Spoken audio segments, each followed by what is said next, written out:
জুলাই শহীদদের রক্ত বৃথা যেতে দেওয়া যাবে না। মেধা মননের মাধ্যমে ভবিষ্যৎ বাংলাদেশ গড়ে তুলতে হবে বলে মন্তব্য করেছেন ডিবেট ফর ডেমোক্রেসির চেয়ারম্যান হাসান আহমেদ চৌধুরী কিরণ। ঢাকা ইন্টারন্যাশনাল ইউনিভার্সিটিতে আন্তঃবিভাগ প্রতিযোগিতার উদ্বোধন শেষে এ কথা বলেন তিনি। আরও জানাচ্ছেন তরিক ইসলাম।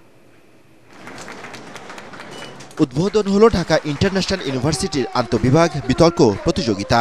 অনুষ্ঠানে সভাপতিত্ব করেন ঢাকা ইন্টারন্যাশনাল ইউনিভার্সিটির বোর্ড অব ট্রাস্টিজের চেয়ারম্যান ব্যারিস্টার শামীম হায়দার পাটোয়ারি।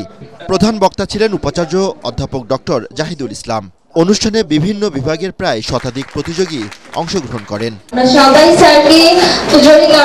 অনুষ্ঠানে প্রধান অতিথির বক্তব্যে ডিবেট ফর ডেমোক্রেসির চেয়ারম্যান হাসান আহমেদ চৌধুরী কিরণ বলেন, বিগত সময়ে শিক্ষা ব্যবস্থাকে ধ্বংস করা হয়েছে। দেশের স্বার্থে সবাইকে ঐক্যবদ্ধ থাকার আহ্বান জানান তিনি। জুলাই বিপ্লবের শহীদদের রক্ত আমরা বৃথা যেতে দিব না। জুলাই বিপ্লবে যারা শহীদ হয়েছে তাদেরকে সামনে রেখে তাদের রক্তের শপথ নিয়ে আমরা বাংলাদেশকে লাল সবুজের পতাকাকে এগিয়ে নিয়ে যাবার জন্য আমরা সকলে মিলে ঐক্যবদ্ধ থাকব।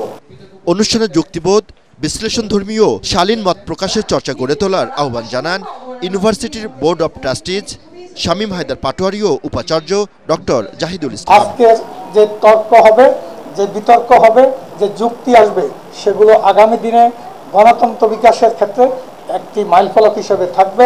ঢাকা ইন্টারন্যাশনাল ইউনিভার্সিটি এই রোল অফ মডেল হিসাবে আমরা মনে করি এই দায়িত্ব পালন করবে। ডিবেট এটা তো সমাজে খুবই দরকার, বিশ্ববিদ্যালয়েও দরকার, পরিবারেও দরকার, সব জায়গায় দরকার।